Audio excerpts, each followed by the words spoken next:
Hi friends, Dean here with Escape to Gaming. Today is going to be a continuation of my 60 Xbox 360 games not on the backwards compatibility list. I have an additional 36 games here. I have another 50 or so I could have showed, but some of them I'm just not too familiar with. I got them because I thought I might like them, but these are the ones I know something about or have played to some degree. So I thought I'd just give you some more because I did have a couple comments. Oh, Dean, you forgot this one and that one. And I've got some good ones here that I wanted to add to that list. But first I want to show a gift. I just got a gift in from my good friend Vinny over in Idaho Falls, Idaho. And he knows I have a lot of digital games. And he found something I didn't even know about. It's a physical versions of some Xbox Live arcade games, which typically I have in a digital format. So I thought it was really nice of him. So thank you, Vinny, very much.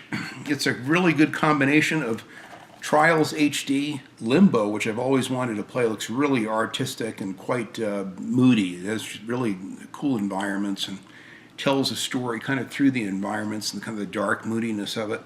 And then Explosion Man 2, which I've seen. It looks really good, but I've never played that one. Trials HD I've played quite a bit, though. So I thought it was kind of neat that you can get all three games. And as usual, Vinny collects nothing but sealed games, and every time he buys me a game, it's always sealed. So of course, you know what we do with sealed games. We open them up and play them. Try to open this up. Oh, there's nothing like ripping the seal off a game to free it from its cellophane tomb. It's like a car collection. You know, the guys that have these Lamborghini Huracans and special silver anniversary, Aventadors and all this stuff. But they never drive them. They're just like glorified coffee tables in a big, garage that they have. And if you don't drive them, what good are they? I mean, the whole idea is to drive them. It's the same thing with your games. I mean, it's nice to have them to look at on a shelf. And some people have sealed games and they'll buy another one which they'll open up and play, like a used one. And they just want to keep their favorite game sealed. I certainly can understand that. That makes sense. But to me, I just love opening the things up. And we got the wonderful Xbox seal. I always take these off. It's a beautiful thing. So there you are. Trash. Thank you, Vinny, very much for this. I'm really excited about playing. I want to try that Explosion Man. I did watch some videos on that. It looks pretty cool. And the Limbo, I've been dying to play. I just never bought it for whatever reason. So it's wonderful. It's a shame they don't have the other Trials Evolution, which I wish they had in a physical form, because that one's a really good, segue from the Trials HD to that. But anyway, getting on with my list, I'll get quickly into it. The one game that I'll get to that one in a minute. They had on the backwards compatibility list the Condemned game. Well, they have Condemned 2 Bloodshot, which apparently was not on the backwards compatibility list. So. And it's an equally cool game. Now, this one I haven't played. I've only played the first one, and not even all of the first one, but it looks really, really good. And I'm sure it's just as good. In fact, I got the strategy guides for the first and the second one, so I'm real happy to have that. It looks like a kind of a real survival horror deal where you're kind of a private investigator and looking through and getting clues, or maybe you're a police detective. I can't remember. It's been a while since I've played that. The second one looks like more of the same, but really, really good. And I think it has some improvements with the graphics as well. This is a game that I haven't played yet, but I've watched a lot of videos on this, and I have a couple of the games for the Hulk for the original Xbox. But here's the Hulk, the Incredible Hulk for the Xbox 360. I believe this one, I'm not sure, I think this one might be related to the movie, which has William Hurt as Admiral or General or whatever. This one is a special. Jeremy found me this. This one even has the GameStop exclusive, which you can play as the Red Hulk, which has a DLC on the disc, which is quite unique. Jeremy likes to collect a lot of these, rare variants where they like BioShock, Infinite, that has a DLC on the disc. He has a lot of those he's getting, and some of those I'd like to get as well because it's just nice having it on the disc. But anyway, this looks really good. I haven't played it yet, but my God, the graphics I've seen. You want to get in there and rip and tear and climb up buildings and throw police cars across the street. This is the game you can do it in. I love the ones on the original Xbox. Really fun. Hulk is one of the only comic book characters I watch. I watch the Bill Bixby TV show as a kid with my dad, and maybe that's why. Again, I watched the '60s Batman, so I like Batman, and I watched the Incredible Hulk, on TV, and I like the Hulk. But this is another game. I remember Mark Bussler reviewed this. What's cool about this is it's also in 3D, and I've got a 3D TV and Blu-ray player. I've yet to try this yet on that system, and that's the game Mayhem, which is a very interesting. It's kind of like a demolition derby. It's in black and white too. It's got really gritty, gnarly graphics and very kind of grindy, in-your-face graphics. And I think it had some good heavy metal. I played this, but I've only played just the first opening salvos of it, just to see the graphics. I remember when I first bought this, I played it. In fact, I think I got this brand new. It's a great game. I'm dying to play this. Oh, it says 3D glasses included. Works in any TV. Well, I've got the real good 3D glasses, so I'm dying to play this one. But it's just a really cool, kind of like the, what's it called? The Dirt series, Dirt Showdown, kind of, where you can play as these destruction derby cars, or Test Drive, Eve of Destruction, very similar, but in black and white. And it's got really cool trucks and cars, and this is probably getting relatively hard to find. It's a fairly low print runs, but this is a really good game. Really good, solid driving in it, and I just like the grittiness, the kind of art style of it. It's quite good. This is a game that I haven't played yet either, but I watched some really interesting reviews. Many of you know I like real-time strategies or RTS games. Well, this is a strange hybrid of it's an RTS and an FPS in one game, and that's Raven Squad. And you go down in the jungles, probably in South America, I believe. Set in the Amazon in the year 2011. Players will experience lush jungle visuals, haunting ambient sounds, changes in weather, and an enemy in their home element. And this is featuring the best of both worlds. Raven Squad has both FPS and RTS gameplay combined for blazing action. And it's got cooperative, campaign you can play in co-op as well. I don't know if that's online or not. 6 characters with unique backgrounds, personalized weapons, and skills.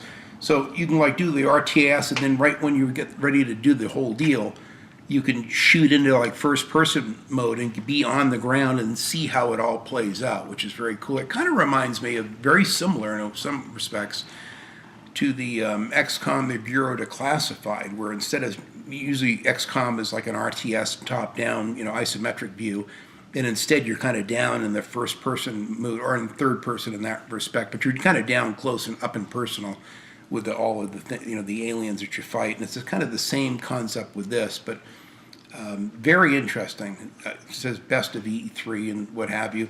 These are kind of games I go out of my way to buy. They're just unusual games basically on a genre that I like, and it kind of goes between a couple of genres. I find those quite interesting. Here's another interesting one that initially came out when we had, I think it was Modern Warfare came out in 2010 or 11, I believe, or 9. I can't remember what year it was. But it's Black Site Area 51. Now, it's not related to the Area 51 game for the original Xbox, which I do have. I think it might have been on the PlayStation 2 as well. It's made by the same company, and it's also developed by Midway. Yeah, it is Midway. Midway sadly went out of business, as did the developer that did this. So it has the same development company that did it and the same parent company that published it. But sadly, it's very different, and that's not necessarily a bad thing. But it's really cool. I watched a lot of gameplay videos of this. I don't know if Mark Bussler reviewed this one or not, but it's not bad. It has really good shooting. The only, if you want to call it a downside, is it only has 5, 6, 7 weapons. I mean, you got a traditional M4, M16 type assault rifle. You've got a handgun like a Beretta or like a 1911 kind of a automatic handgun. You've got a typical sniper rifle. I think there's 4. Yeah, that's right. There's 4 regular weapons, and then there's 2 alien weapons which you can commandeer. But it's very cool. This came out at a time when military shooters were rampant and very popular, and because there were so many coming out, and the reviewers, whatever, not very good. But it actually, I think it's quite good. Very enjoyable. I've only played the first couple of levels of this just to kind of check it out, and it looks like a good story that's going to develop. I don't know how good the overall story is overall, but I really like the combat. The shooting feels quite solid. And these are cool games, and I don't know if they're expensive or not, but I went out of my way to try to look for a lot of these that were passed over or got mediocre reviews, because I find a lot of those are quite good. And I'll sit and play something like this all the way through, where I won't play like a Modern Warfare 2 or 3. I might play over a couple nights, but sometimes these lesser AA games, I'll sit and they really captivate my interest, and I'll play them all the way through. Here's one. They had one of them that was on the list. This wasn't one of them. I don't think this is on the backwards compatibility list. That's why I wanted to include it. That's at Sonic's Ultimate Genesis Collection. This is all those wonderful Sega Genesis games.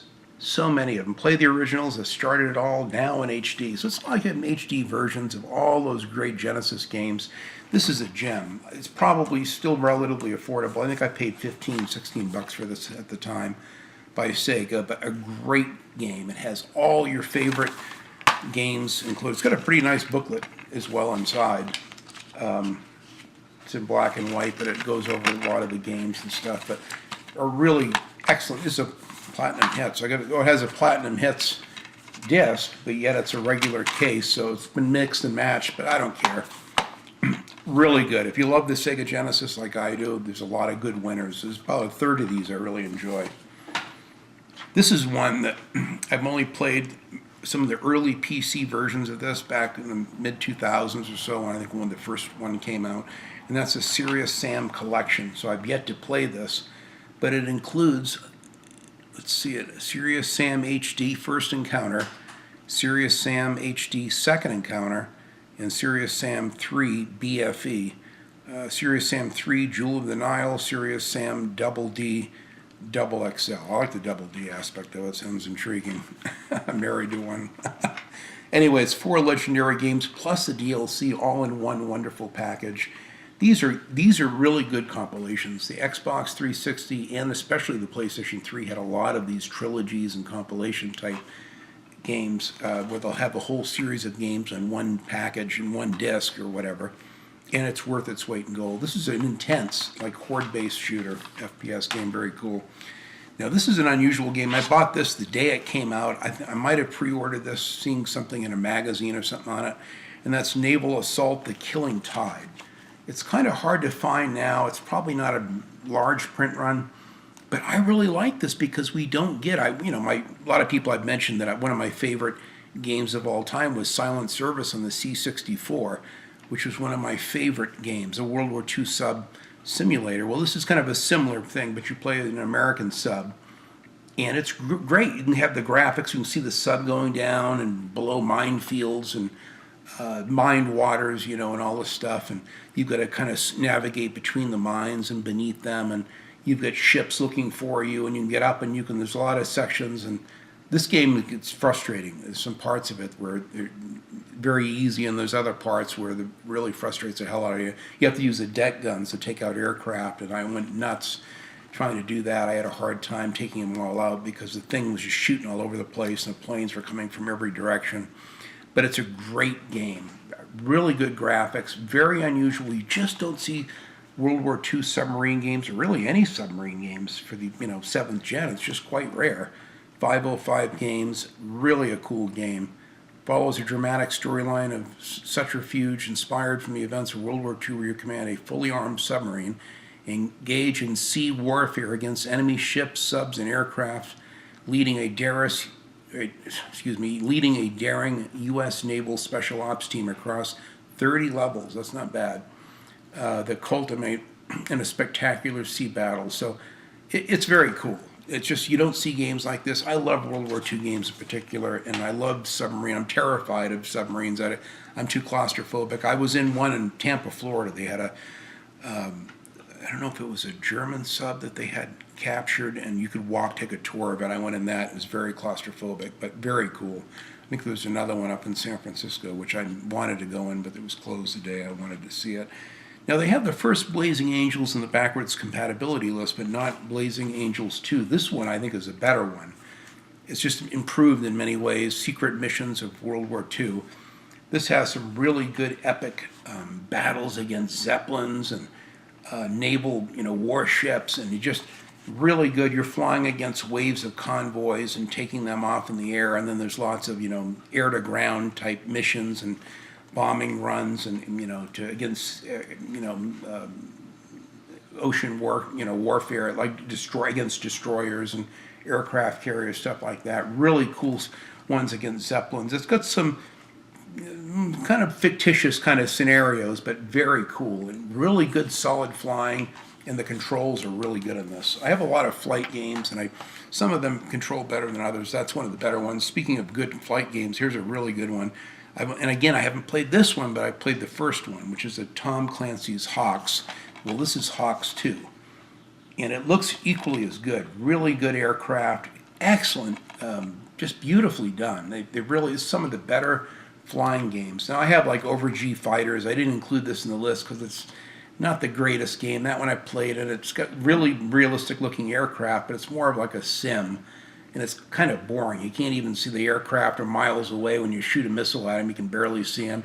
This is more like, it's more arcadey slightly, but more dramatic and in your face. You really feel like you're going in Mach 2, taking on targets, but very, very good graphics in this. This one I'm very anxious to play, in fact, so that's why I wanted to include these. So you guys, if they interest you at all, take the time and watch 2 or 3 reviews of them. Some reviews will be old GameSpot or IGN reviews, or the Escapist or something like that from a decade ago, and then you'll find some reviews that'll be current, where someone just a year ago just said, hey, let's take a look at this old Xbox 360 game. But I love to watch reviews, and that's how I learn about the games I like. Some of them will have a lot of bad reviews, but you'll see 2 or 3 good reviews amongst a dozen bad ones, and those are the ones I gravitate towards, because I'm always interested to see both sides of the coin, so I can decide for myself. And I don't always follow whatever the consensus is. Oh, everyone says that game's shit, But then I see 2 other reviews where they love the game in spite of some of the flaws, and those are the ones that kind of intrigue me. Here's another really good one. In fact, this has a shitload of DLC I need to get still, and that's Birds of Steel. Beautiful game, beautiful graphics. Strap in and do battle rewriting World War II. Over 100 real-life World War II planes, navigate hundreds of historical missions, battle with up to 16 aviators. So this looks really good. The graphics are quite good on this. I need to get, before it's too late, I need to get all the, I might have even bought the DLC. Again, my mind is not 100%, but there's like $36 worth of DLC I think I was going to get for this. I may have already bought it. Who knows? I can't remember, sadly. I wish I could. My memory is not what it was.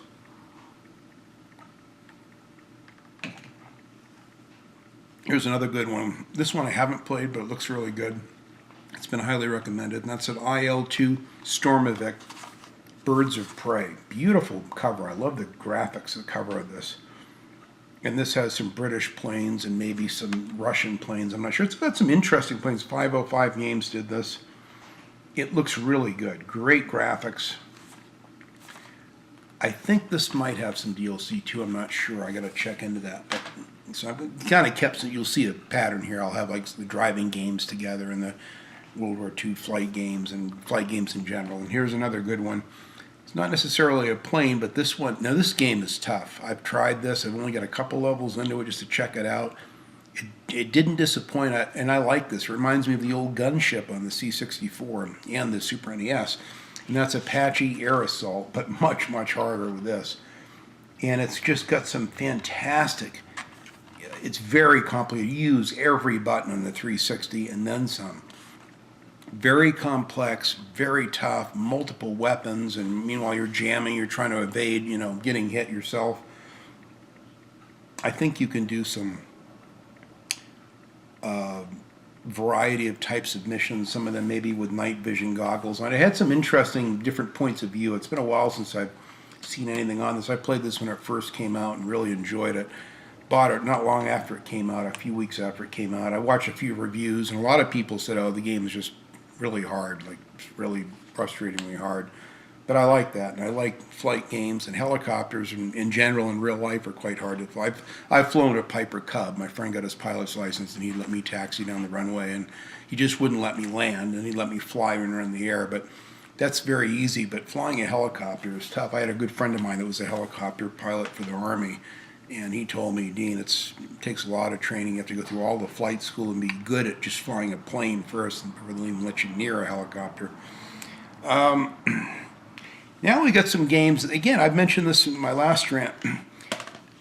Unfortunately, the games that they have, some games related to this series that are like DLC versions, and that's the only things that's backwards compatible. Why they don't have this as backwards compatible in the part to the sequel to it is beyond me. I just don't get it. And that's the first Dead Rising game. This game in full auto and Call of Duty 2, I had to get an Xbox 360. Of course, you couldn't get the damn things for 4 years because there were literally knife fights at the Best Buy. In Southern California, they were gone. Every store you'd go to, a Best Buy would get no more than 20 of them. There would be people fighting, pulling knives and guns and having a gun battle in the parking lot over it. I just said, I don't want any part of that. And it was before online shit to where you really couldn't find stuff online. They were selling them via eBay, but they were $1,000. And it's like, God, I want to play that game so bad. What's funny is I've had 3 Xbox 360s for years now, since 2009, and I've yet to play the Dead Rising series.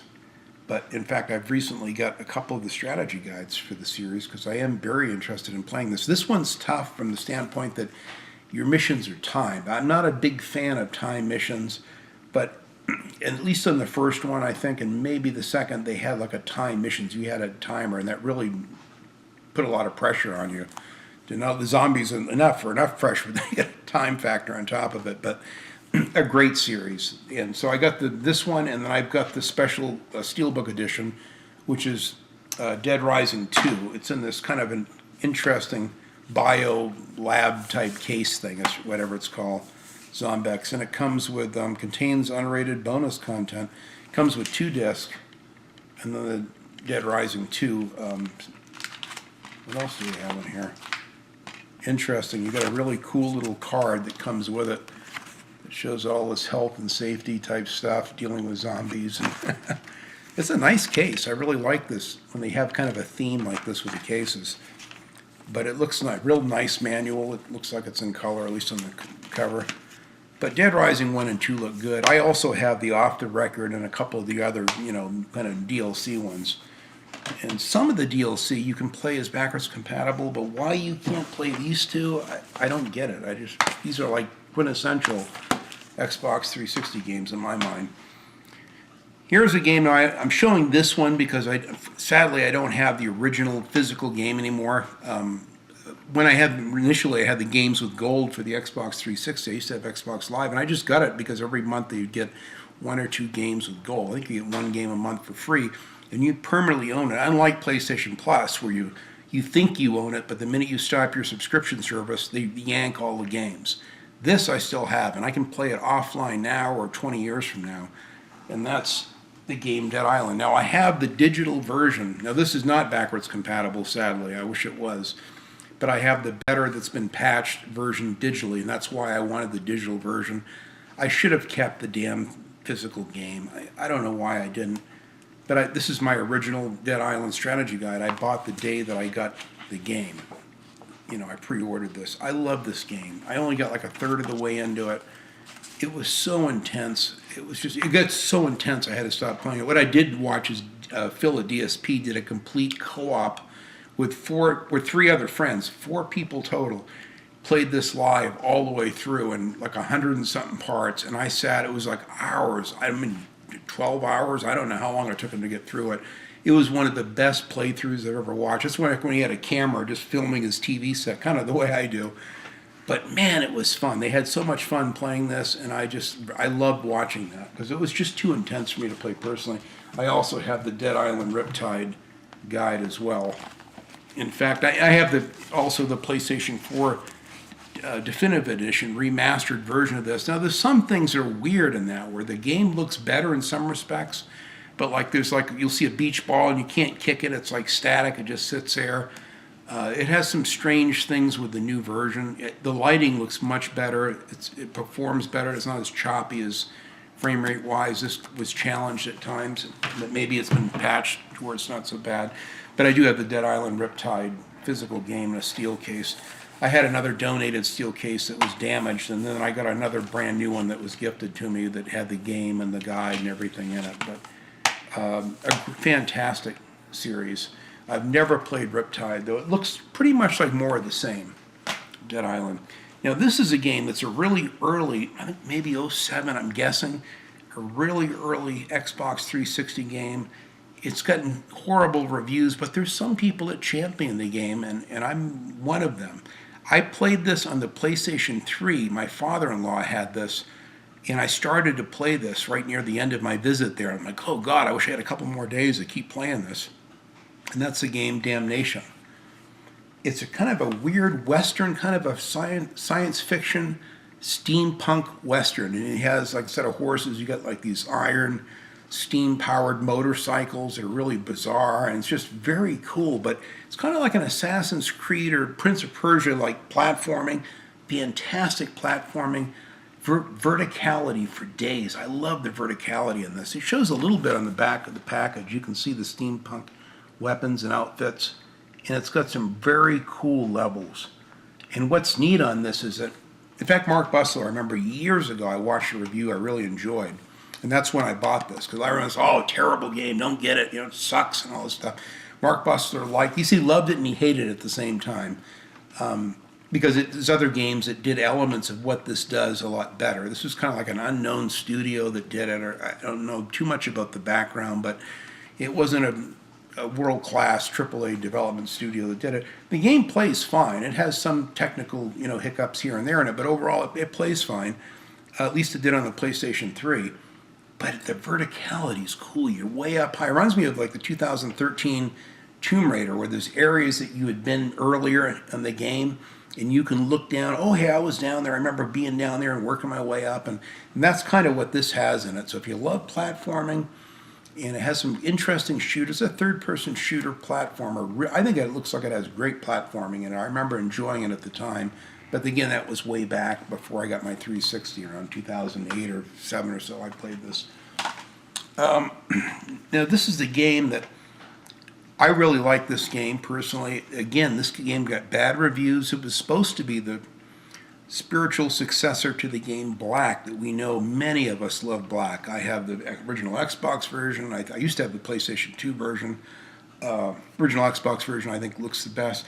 And I have a digital version inside my 360 hard drive where it looks much better than it even does in the original Xbox. That's my favorite version. But that's the game Body Count. Now, it's very different. It's by the same development team, by and large. It has some excellent shooting in it. It's just very samey, a lot of very complex environments, and kind of just, there's a lot, very busy, kind of these dirty slum type environments. It reminds me of Max Payne 3, where you're going through all those slums in Brazil. It's kind of what it reminds me of. But there's slums in a first person mode, and you're fighting. It really, I think it's really violent. It's got some good, it's an interesting progression system. Something about the progression system I wasn't a huge fan of in it, but I think it has solid explosions, graphics, grenades. I mean, it's just a good, fun, violent game. I think and there's a lot of people that like this like I do. So I would give this a chance. Body Count, a very cool game. I'm so glad that I have games like this. We don't get these guys in the 8th gen and probably 9th gen. A lot of these smaller, AA games you're just not going to see, which is sad. Now, here's a game that I really liked. I need to play more of this. I played this years ago when it first came out at a friend's house, and then I finally bought it for my collection. I haven't played my version of it yet, and that's The Outfit. This is another really fun World War II squad-based tactical shooter. Kind of reminds me of the Mercenaries game. Freedom Fighters comes to mind, obviously, because of the squad-based tactics. But really cool little graphics, kind of somewhat top-downish in a way, third-person shooter type deal. But very, very cool. And once you can get into a rhythm with this game, I remember playing at a friend's house. It's really fun. My friend was much better at it than I was because he had played it a lot. So he made it look easy. Then I got in there, okay, now what do I got to do now? I got to do this. And so I don't know if there's a guide for this or not, but a very interesting game. These are the games that I relish the 360 for.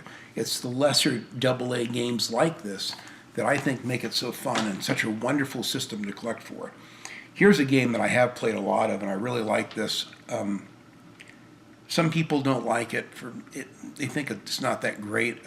As a Star Trek, I'm a big Star Trek fan. And in fact, I have the Star Trek game for the Xbox 360. Now, I didn't include that game that came out around 2012 or 13 because I had a like game-breaking bug in it where you had the new films where they have like the new Captain Kirk and played by Robert Pine, Chris Pine.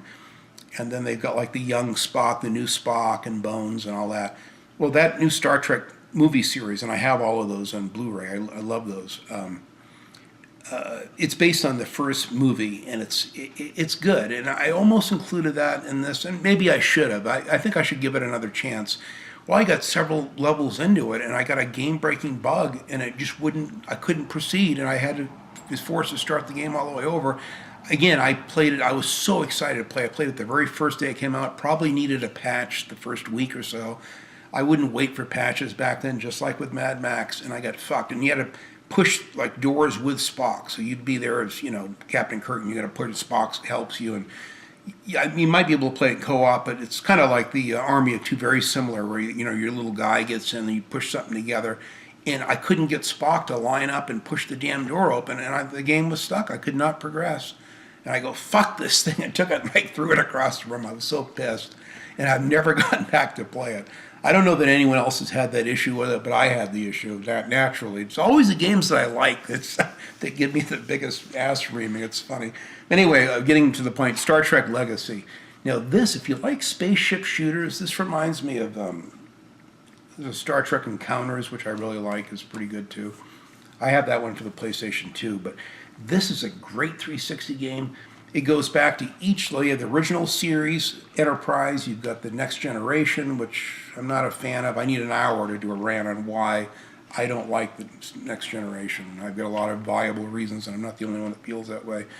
But anyway, it's aside from that, and it gets into like Deep Space Nine, and there's all the other iterations of the show that's gone over the years, which after the Next Generation, I never looked at any of the other ones. But anyway, you can play through all of these different spaceship battles with the Klingons and the Romulans and all this stuff. And it's just kind of a spaceship sim. And you can see your guys and see the little spaceship around a planet, and then you see the Klingons coming in. You set up these little strategies and then watch it play out. It's quite cool. I would highly recommend this game. If you love Star Trek, this is an absolute must-play. If you don't like Star Trek and you're just into spaceship shooters in general, it may not do it for you. It got mixed reviews. We'll leave it at that. Again, I don't pay much attention to mixed reviews. Typically, a lot of games that are mixed or got below average reviews I can enjoy. Not all of them, but some of them I will enjoy quite a bit.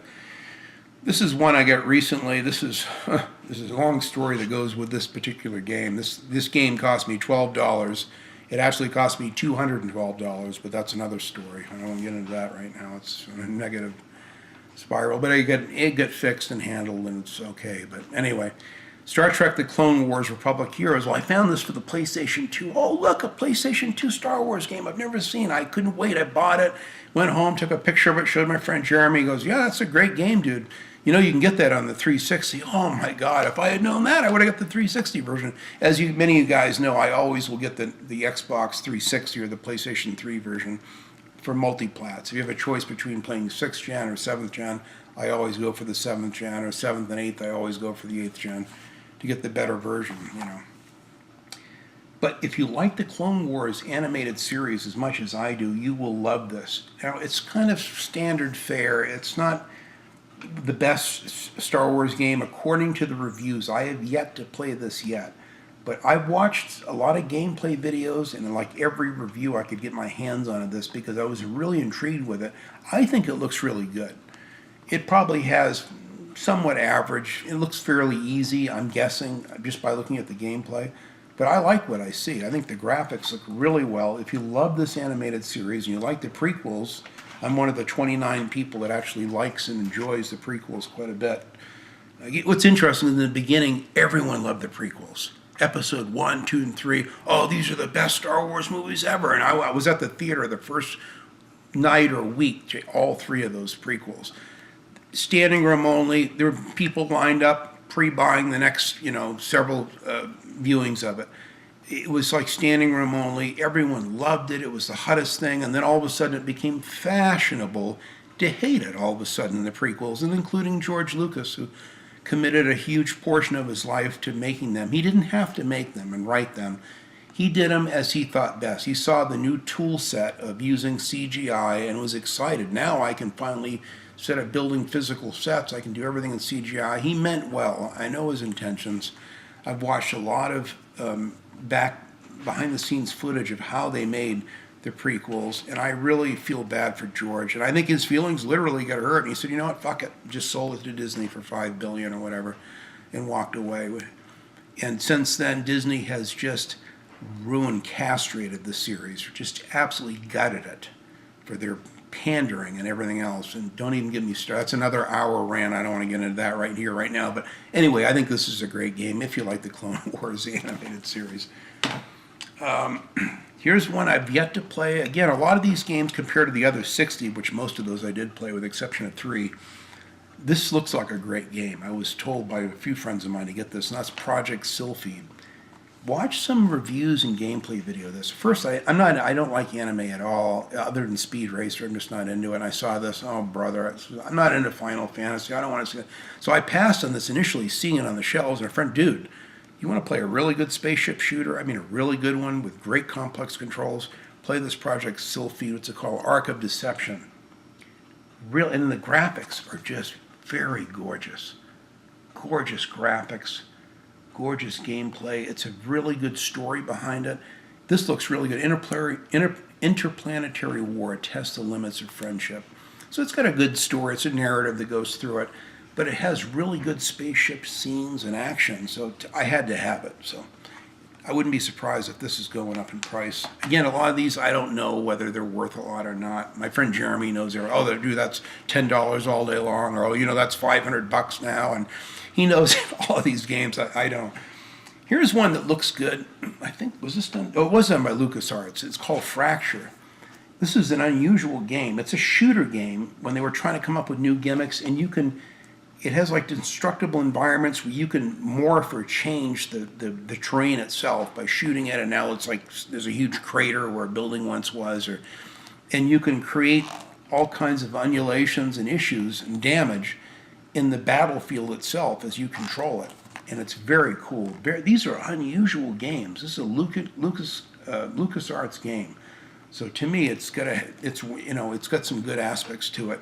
I've, again, yet to play this. This is the pattern. Half of these games I haven't really played, but it looks really good. Get Fracture. Now here's one that's probably the most hated game of all, perhaps maybe even of all the Xbox 360 games. I don't think it's that bad. I started to play this one night, and I was laughing so hard, I stopped playing it. I mean, I could easily play this all the way through, and I should, but I feel guilty when I know there's definitely better games I should play before playing this. But it actually looked good. It's so good, I had to. It's so bad, it's good. This is, if you like your guilty pleasure so bad it's good, get Ride to Hell Retribution. Just watch Angry Joe went off on this one, and even that review is quite humorous. But watch some reviews of this. It's just over the top. It's very for knuckle draggers, Neanderthals like me. It's perfect for guys like me. I don't want to get into a lot of details on it, but just watch some gameplay, and better yet, watch some reviews. And there's some people that like it.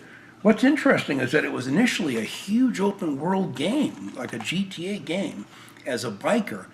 And whatever reason, they gutted the game and they made it more linear. And you can see that, because you still see these huge environments you can traverse. And then there's whole areas where you could see it probably was a great open world game, and then it got morphed into something else. Parts of it play just fine and are quite fun, and then there's parts that are very clunky. The riding on the motorcycles in particular, and the way they crash is just, I laughed so hard I thought I was going to get sick, literally laughing.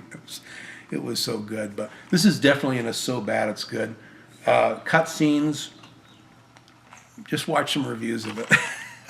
My kind of cutscenes. I think it's cool as hell, but a lot of people will wince over it. But anyway, speaking of wincing, not everyone likes Vin Diesel. I like the guy personally. I think he's fine. I certainly like the first 3 Fast and Furious movies I like a lot. The other ones are serviceable. We'll just leave it at that. And that's the Wheelman. Now, this was going to be a movie and a game. It was going to be a complete multimedia tie-in. And so they put a lot into this game.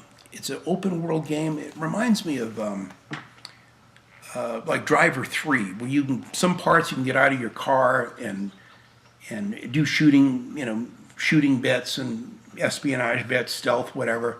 But most of it is in the car.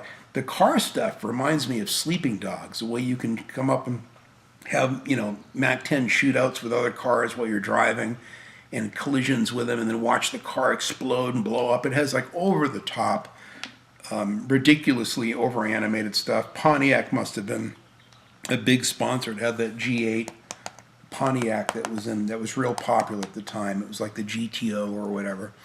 So there's like a lot of Pontiac products that are product placement throughout the whole game, and it's an interesting game. Revolutionary car combat, master custom moves like the 180 Cyclone, air jacking, and slam and ram. Oh, that's right. Yeah, you can jump out of your car while you're driving and then commandeer, jump on the roof of a car just like Sleeping Dogs, and then rip the guy out and jump in behind the wheel, and now you're navigating that vehicle. And I like that part of it.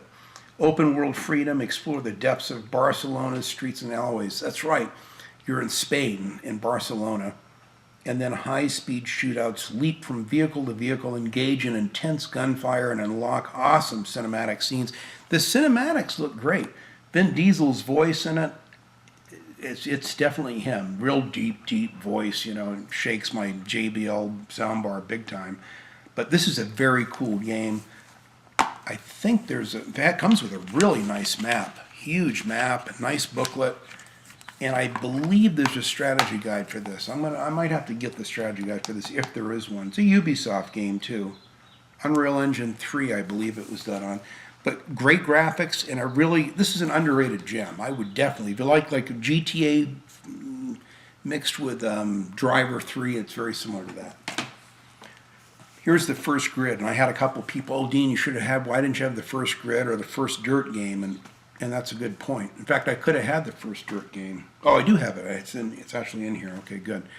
So I showed the first grid game, and since I already let the cat out of the bag, here's the first dirt game. Both of these are the entry levels to our great series of 3-4 games each. You've got at least 4 or more games in the Dirt series. Dirt Showdown, and there's Dirt 4 and all that. But my favorites are the first 3. Dirt 1, 2, and 3. 4 has this procedurally generated tracks, which I don't like anything where the computer makes up fake tracks as you go. They don't feel right. I prefer tracks that are done. So I got rid of the game. I traded it, gave it to someone because I just didn't even want it. But the first 3 Dirts are good. The first one is very, very good. Even if you never played the other 2, get the first Dirt. Very good. The car is a little bit bigger in the third-person view as you're looking at it, driving it, with a roof and hood view. But excellent graphics, stadium trucks, cars, dirt rally stuff. It's just such a good game. Very polished. I love the Dirt series. The grid game, the first one had like violent crashes, really like intense crashes. You really felt like you were crashing at high speed. It's got my Dodge Challenger RT in it. They're very early ones when they first came out with the Dodge Challenger. It wasn't, a year old, so this must be around 2008 or so, I would imagine. My eyes can't see the tiny print on there, but it's probably around the 2008 period. But excellent tracks. San Francisco, I know, is one of the tracks. This one I've played quite a bit. I love the racing in this. Some of the best physics in a racing game. To this day, they really haven't matched a lot of the things they did right. You really felt like you were going fast, and when you had a collision, you felt it. This game really got that right. So many racing games just can't capture what some of these early games did so right. Solid Rev just talked about that. He was comparing the new, what the fuck was it? The other open world game, the Saints Row games, the new Saints Row reboot.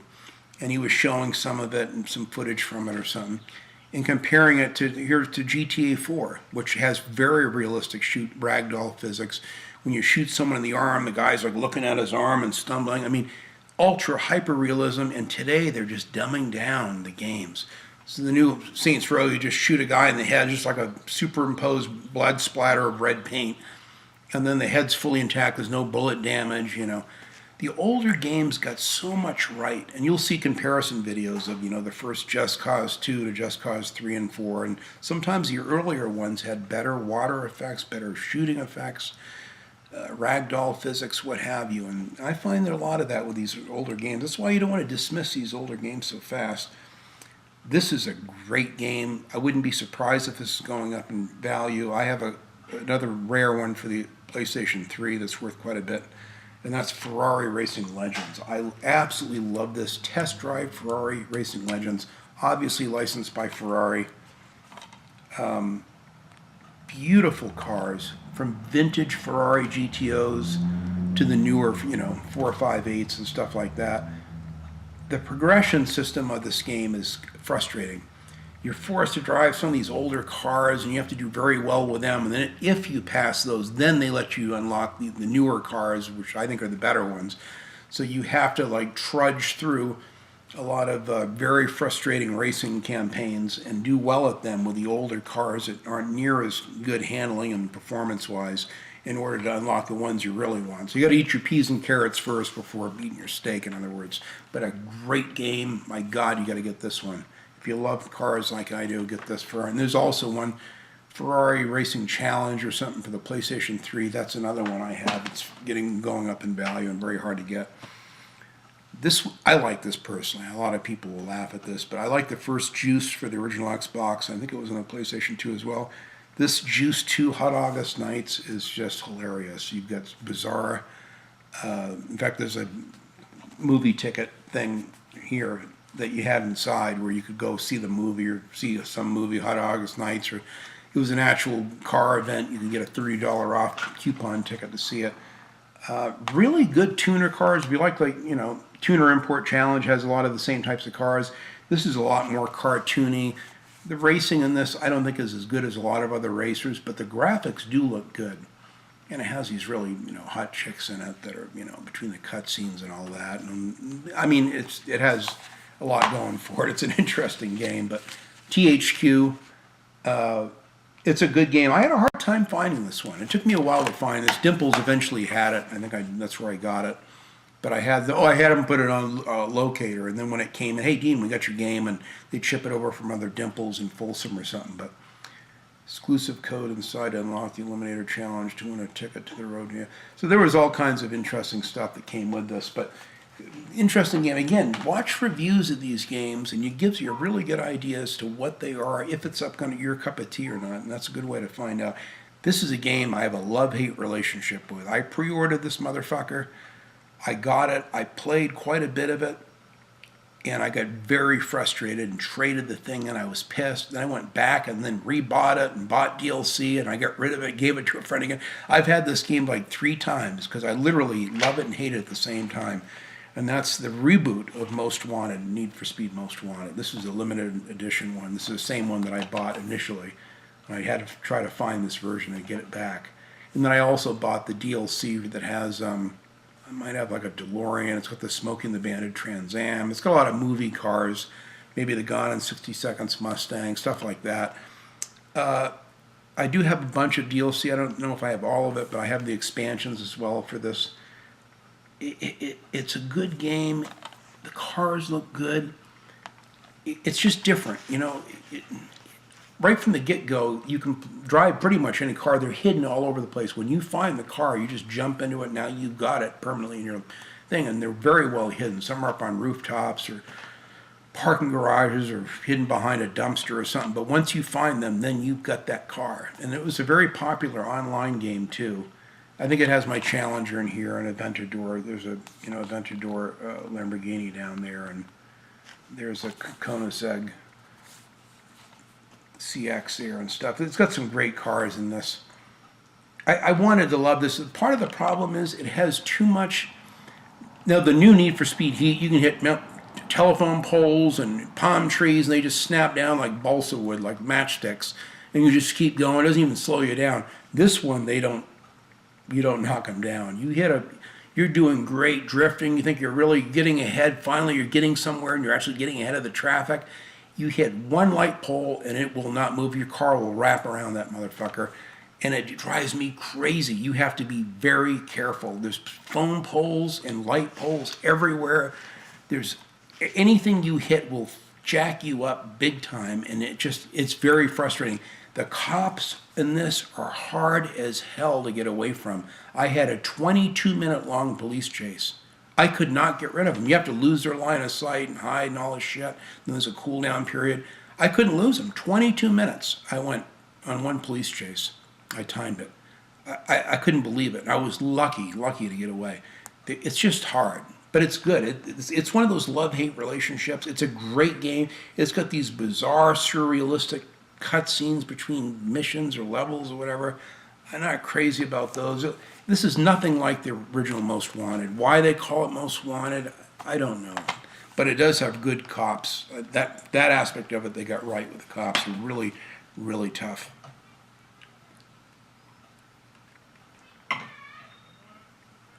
Here's another one.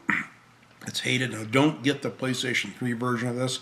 It's one of the worst performing PS3 games in comparison to the 360 counterpart, and that's Need for Speed Undercover. I even have the extra DLC to get like the 01 Corvette and a lot of my favorite cars in this. I like this personally. It has the Nissan those GTRs in it too. You can see one of them right over here. Audis, just BMWs, great cars.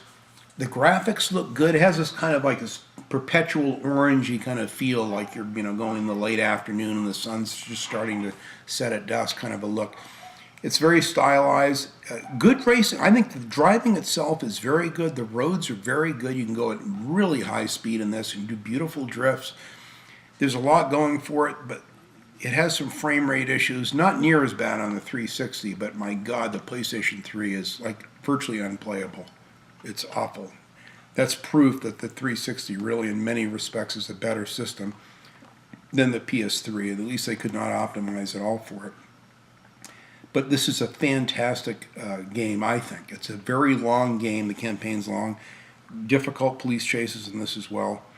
It has like live action stuff. They spent a lot of money producing this game. It's just very cheesy and not the greatest acting, but it's an interesting game. I like it because it's just one of those underdogs that you can't help but like.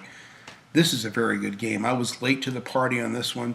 This was right when I was right between the Xbox and the 360. In fact, they had an original Xbox version of this. I think I did play that at my friend's house, in Apple Valley in the high desert, and that's Need for Speed Pro Street. This I've got a lot of DLC for, too. Really good game. It's kind of limited with the tracks, but there's like this outside going through the desert, type track. It's really fast and got some interesting little kinks. It's real challenging. And then you have like circuits, race courses, but really good progression system.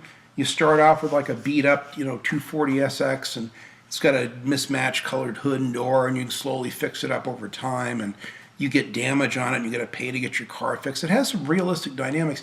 This, in many ways, is like the spiritual predecessor to that was the game that came before the Need for Speed Shift. It's very similar to the first Need for Speed Shift handling model. Each Need for Speed game has its own kind of driving dynamics or handling model, I've noticed, and this one definitely has its own thing. It's very different, but it's a great game. Drag racing, you got some muscle cars in this.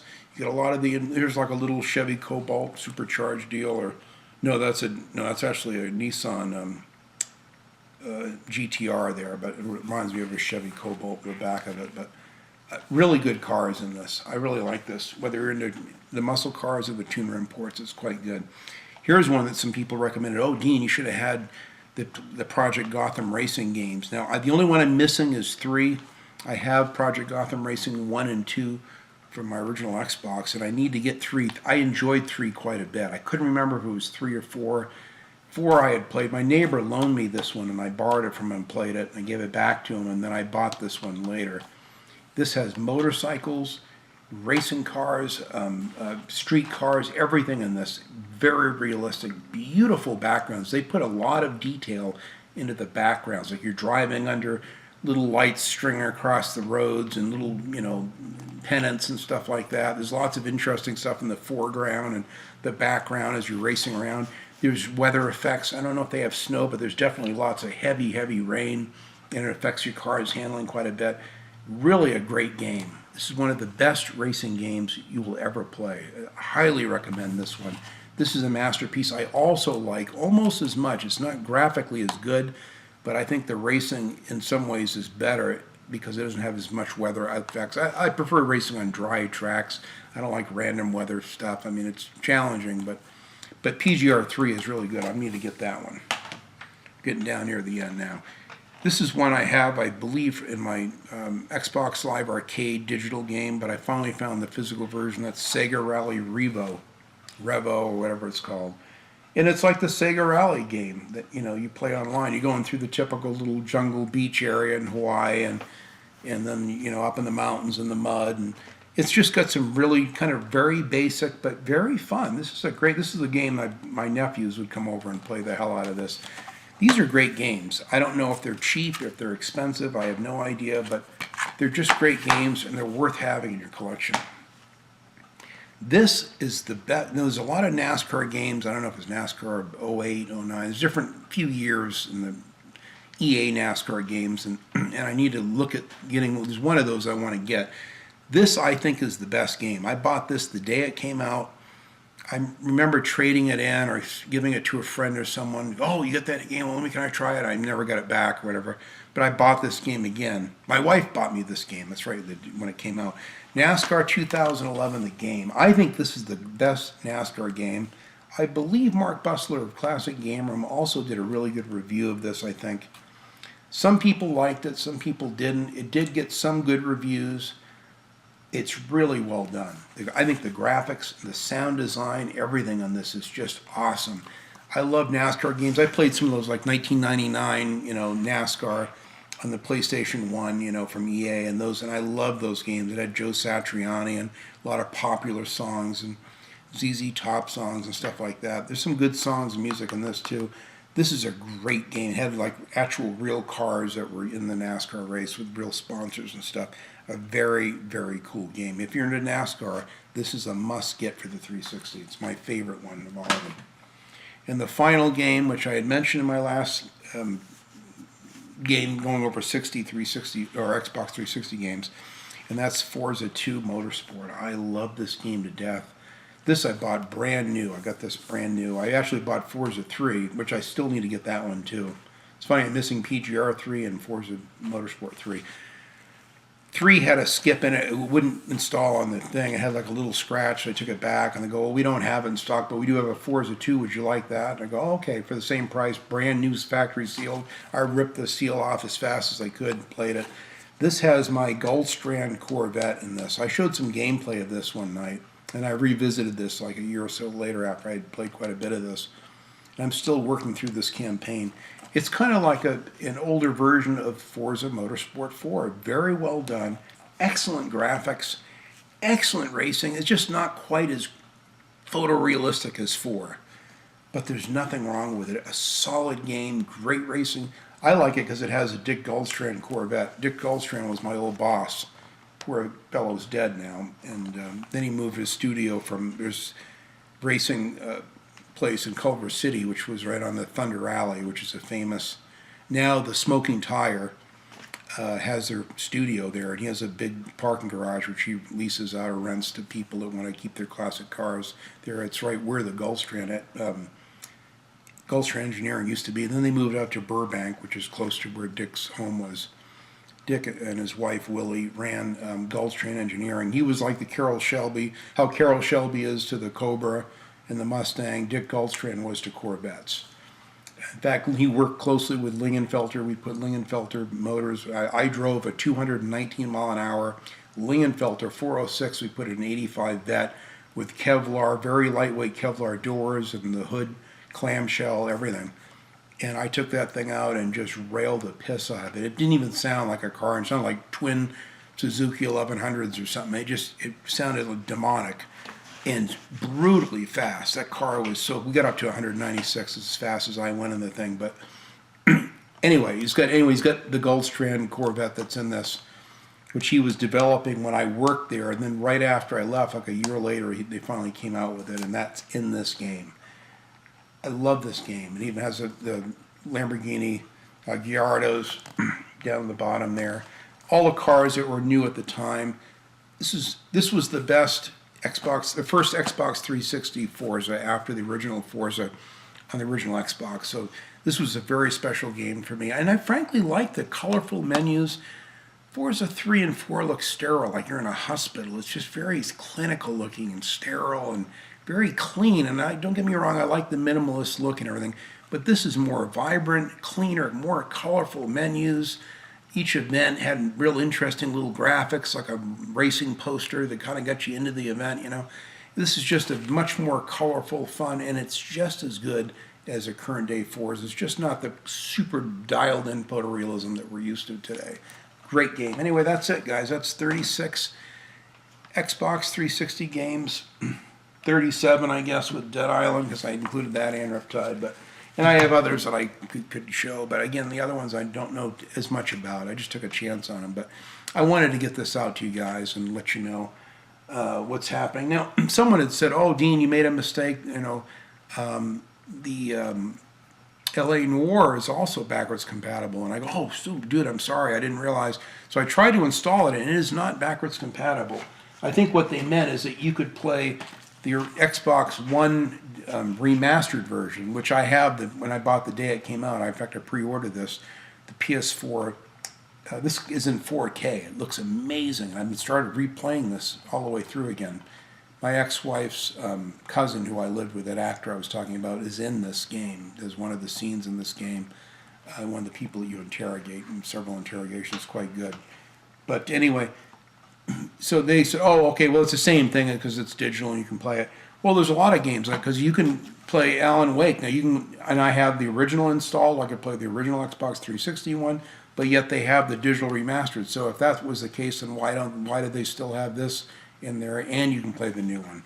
Same with Burnout Paradise. I can play the original Xbox 360 Burnout Paradise, but yet I've got the remaster. And again, all of these you can get for the Xbox One.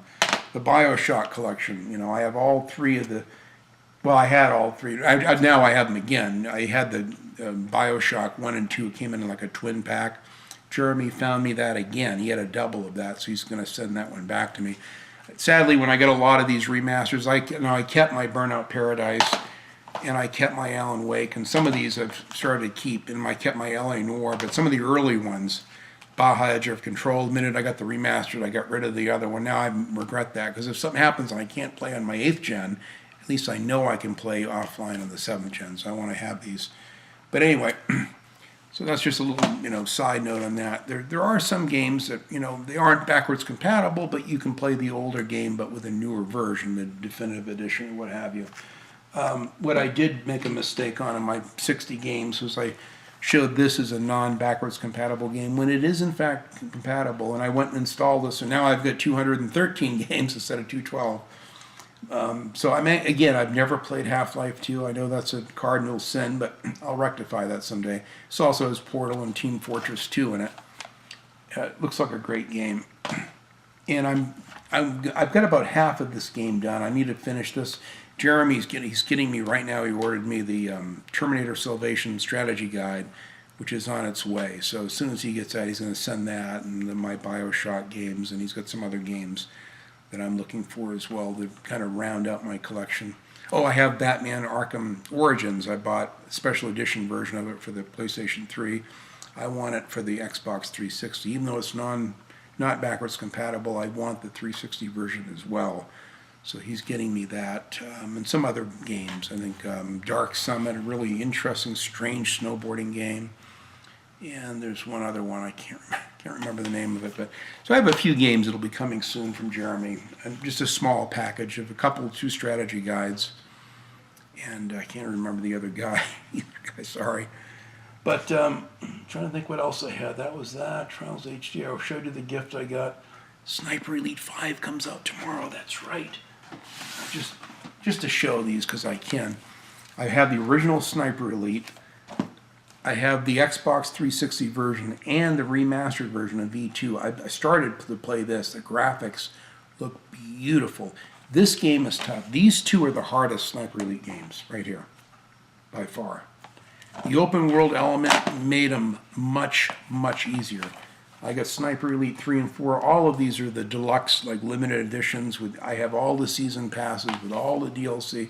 I've beaten all of these all the way through and all the DLC. The only one I haven't finished beating is this one. That's the other guide. He's getting, Jeremy found me the original Sniper Elite guide. I didn't even know it had a guide. So Mario asked me in my last video, oh, Dean, do you know if any of the Sniper Elite games, they have strategy guides? I go, sadly, no. Well, I didn't know. I looked and checked, and oh, wow, I made a mistake there. You can get the original one. So I have the guide coming for this, which I'm excited about. But guys, I'm very excited for my Sniper Elite game coming out tomorrow, Sniper Elite 5. I got the deluxe edition, which comes with all the expansions and like 6 weapon packs and different skins and everything. I think they'll be slowly release the DLC over time, like they did with the Dead War 4, Nazi Army, Dead 4 game, which I have. I've got like the first 2 seasons of DLC. I think there's 2 other seasons I need to get, 3 and 4. But I love these games to death. This is one of my, along with Wolfenstein, is my favorite series. I love Rebellion. I'm very excited about Sniper Elite 5. I just let Karen on ACG just did a wonderful review this morning, as well as Joe, the Alternative Gamer, did a great review as well for both of those.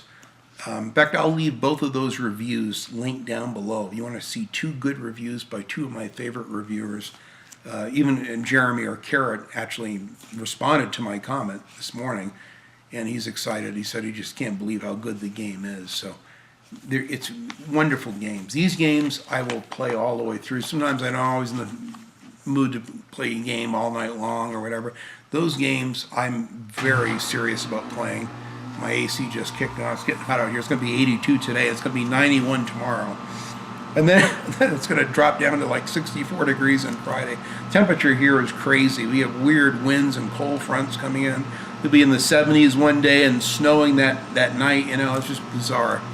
But anyway, guys, enjoy your games. If you're into Sniper Elite, my God, you got to pick it up. It's a fantastic game series. I love this game series to death. I'm so excited about the new one. And I'm going to show some footage for that. And I'll tell you what else I'm going to have. If you made it all the way to the end of this video, I made a compilation, I believe it's off Sniper Elite 3. I did a kill cam montage. I'm going to find that, and I'm going to link that in my descriptions below. Back when I actually used to have I still have the PVR. I just got to find my directions so I can hook it back up. Since I changed my program from Windows 7 to 29 or whatever the hell it is now, everything's changed with my PVR now, so I got to go through and invest hours of researching and finding fixes and workarounds to get it to go again. But I'd like to get my PVR hooked up and capture gameplay, because I used to play games here and play them on my 46-inch Samsung here, and then I could capture on my desk. I'd capture it, and then on my computer I'd go through and put montages together. I'll find that for you, and I will link that down below. So I'll link the 2 ACG, Joe the Alternative Gamer, both wonderful channels. You got to sub to both of them. If you want the absolute best reviews, people that really care and love games like I do, check their reviews out of the game, and I'll have my montage I'll leave down below as well. Thank you so much for watching, guys, and enjoy your games. I'll be back soon.